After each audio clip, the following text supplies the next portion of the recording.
Good morning. দেখো ঘুম থেকে উঠে আমার ঠাকুর পুজো হয়ে গিয়েছে, সব পুজোর আশ্রা করে নিয়েছি।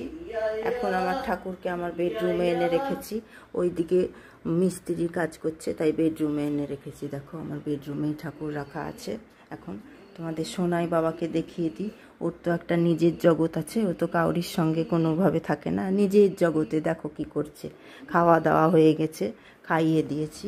খাওয়ার পরে দেখো কি করছে ও, এই দেখো নিজের মতন বসে আছে, নিজের মতন ইকরি মিকরি করছে আছে, বসে আছে। ওই দেখো হাত, দেখো হাত ওরকম করছে, চেঁচাচ্ছে, ভেবাচ্ছে। ওটাই ওর নিজের জগৎ। ওর বন্ধু নাই, বান্ধব নাই, কেউ নাই। নিজে নিজেই খেলা করে, নিজে নিজেই চেঁচায়, নিজে নিজেই হাসে, সমস্ত কিছু নিজেরই জগৎ একটা আলাদা। ওই দেখো হাত, দেখো না ওরকমই হাত ওরকম করতে করতেই চেঁচাবে। মুখটা দেখি শোনায়, মুখ উঠাও। এই দেখো বসে আছে, খাইয়ে দিয়েছি, এখন বসে আছে।